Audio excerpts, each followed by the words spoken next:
आज मैं बताने जा रही हूँ महाभारत के एक बहुत ही सूरवीर पराक्रमी पात्र अश्वत्थामा के बारे में। महाभारत को हिंदुओं के महान धर्म ग्रंथों में से एक माना जाता है।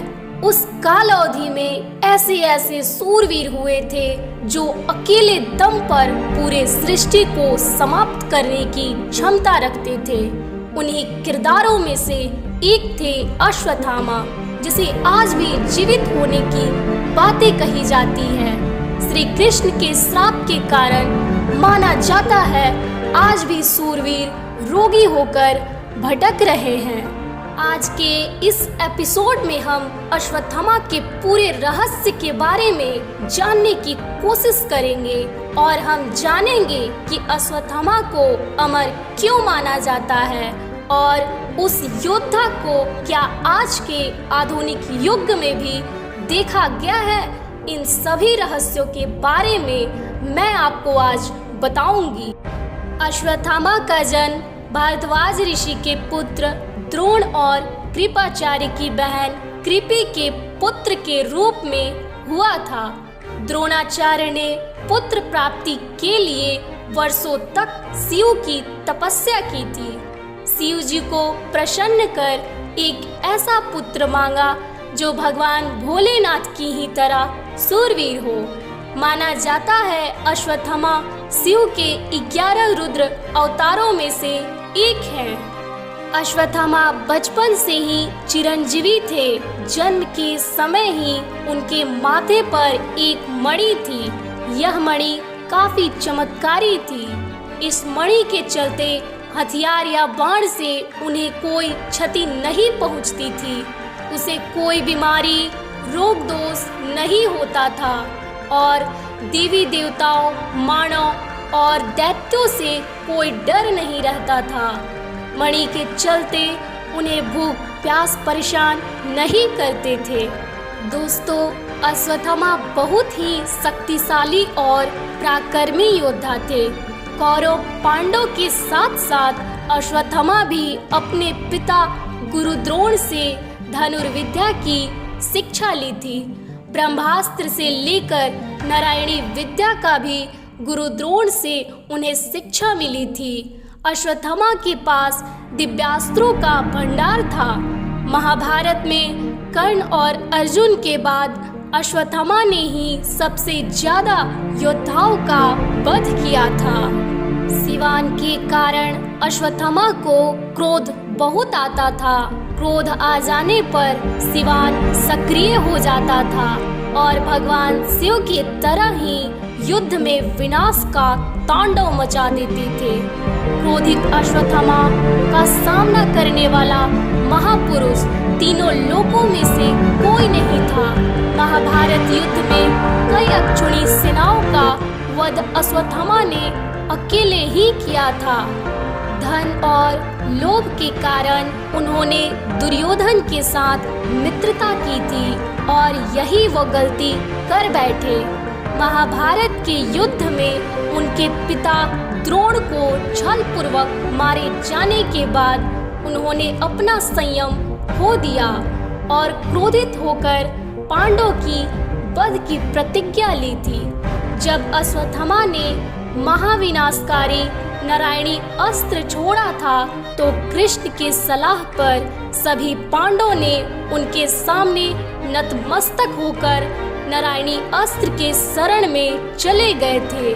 तब जाकर सभी पांडव पक्ष की जान बची थी। अर्जुन पर ब्रह्मास्त्र छोड़ दिया। जवाब में अर्जुन ने भी ब्रह्मास्त्र का आवाहन कर दिया, लेकिन अब स्थिति भयावह बन गई थी। दोनों दिव्यास्त्रों के टकराने से भयानक तबाही हो जाती, पूरी सृष्टि नष्ट हो जाती। तब ऋषि मुनियों ने दोनों से आग्रह किया कि आप अपनी अपनी दिव्यास्त्रों को वापस ले ले और सृष्टि को विनाश से बचाएं। तब अर्जुन ने तो अपना ब्रह्मास्त्र वापस ले लिए, किंतु अश्वत्थामा दिव्यास्त्रों को वापस लेने की विद्या भूल गया था। तब उसने एक चाल चली। पांडव के 5 पुत्र को तो पहले ही वह मार चुका था। अब उनके वंश को नाश करने के लिए अभिमन्यु की पत्नी उत्तरा के गर्भ में पल रहे बच्चे की तरफ ब्रह्मास्त्र को मोड़ दिया, जिसके कारण उसका गर्भ नष्ट हो गया। बाद में श्री कृष्ण उसे जीवित कर देते हैं, मगर यह सब देखकर श्री कृष्ण बहुत ही क्रोधित हो गए और बोले कि तूने जो यह कार्य किया है, आज तक संसार में ऐसा कार्य कोई नहीं किया है। तूने गर्भ में एक बालक की हत्या की है। तुम्हें ऐसा दंड मिलेगा कि संसार में ऐसा दंड किसी को भी नहीं मिला होगा। और अपना सुदर्शन चक्र निकालकर उसके मस्तिष्क से उसका मणि निकाल लिए और उसे श्री कृष्ण ने बहुत ही भयानक श्राप दिए और बोले, तुम हमेशा अपने बल का दुरुपयोग किए हो। तुम्हें मृत्यु का भय नहीं है ना अश्वत्थामा? तो लो, तुम्हें मैं अमर होने का अभिश्राप देता हूँ। तुम्हारा शरीर का अंग अंग गलेगा, तुम्हारे निकट कोई नहीं आएगा, किसी के घर में तुम्हें शरण नहीं मिलेगी। तुम्हारे रोम रोम से रक्त और पीप बहेगा। सृष्टि के अंतिम क्षण तक तुम अपने मृत्यु के लिए प्रार्थना करोगे, मगर तुम्हें मृत्यु प्राप्त नहीं होगी। सृष्टि के अंत तक तुम यूं ही भटकते रहोगे। श्री कृष्ण के ऐसे भीषण श्राप के बाद तब से लेकर अब तक अश्वत्थामा को भटकने की बात कही जाती है। दोस्तों, समय समय पर अश्वत्थामा को दिखाई देने की बात कही और सुनी जाती है, और यही सबसे बड़ा रहस्य है। 5000 वर्ष पहले जो घटना घटी थी, इसके चलते वाकई क्या आज भी अश्वत्थामा भटक रहे हैं? यह एक प्रश्न है, मगर आस्था और विश्वास की जहाँ बात होती है, वहाँ तर्क का कोई महत्व नहीं होता। इसी के संदर्भ में आधुनिक और मध्य युग में अश्वत्थामा के भटकने और जीवित होने के तथ्य मिले हैं। कुछ घटनाएं मैं बता रही हूँ। मध्य प्रदेश के बुरहानपुर जिले के असीरगढ़ किले में एक बहुत ही प्राचीन शिव मंदिर है। माना जाता है अश्वत्थामा प्रतिदिन वहां पूजा करने आते हैं। स्थानीय लोगों का कहना है कि रात को मंदिर का मुख्य द्वार बंद कर दिया जाता है, मगर सुबह जब मंदिर का पट पुजारी के द्वारा खोला जाता है तो शिवलिंग पर ताजे फूल, अक्षत, चंदन आदि चढ़े हुए मिलते हैं। इसी तरह की कुछ कहानी कानपुर के पास बसे शिवराजपुर के खंडेश्वर मंदिर की है। कहा जाता है द्रोणाचार्य महाभारत काल में यहीं अपने पूरे परिवार के साथ रहते थे और यहीं अश्वत्थामा का जन्म हुआ था। यहाँ भी वह रोज सुबह सुबह मंदिर में पूजा करने आते हैं। मान्यता है यहीं से थोड़ी दूर पर गंधर्व सरोवर है, जहाँ युधिष्ठिर और यक्ष का संवाद हुआ था। इसी तरह की एक और प्रचलित घटना बताई जाती है। कई बार इधर उधर 11-12 फीट के एक नौजवान को हल्दी और तेल मांगते हुए भी देखा गया है, जिसके माथे पर एक घाव है। कहा जाता है वो अश्वत्थामा ही है जो अपने घाव पर लगाने के लिए हल्दी तेल मांगते हुए भटकते रहते हैं। यह भी बताया जाता है कि मोहम्मद गोरी से हारने के बाद पृथ्वीराज चौहान जब जंगल में वास कर रहे थे तो उन्हें जंगल में बहुत ही लंबा एक व्यक्ति मिला था, जिसके माथे पर एक घाव था।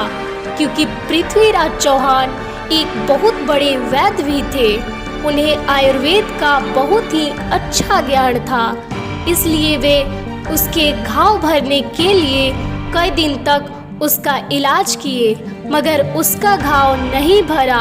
फिर वहां से वह चला गया। बाद में पृथ्वीराज चौहान को मालूम चला कि वह अश्वत्थामा ही था। इसी तरह मध्य प्रदेश के एक वैद्य ने भी अश्वत्थामा से मिलने की बात कही है।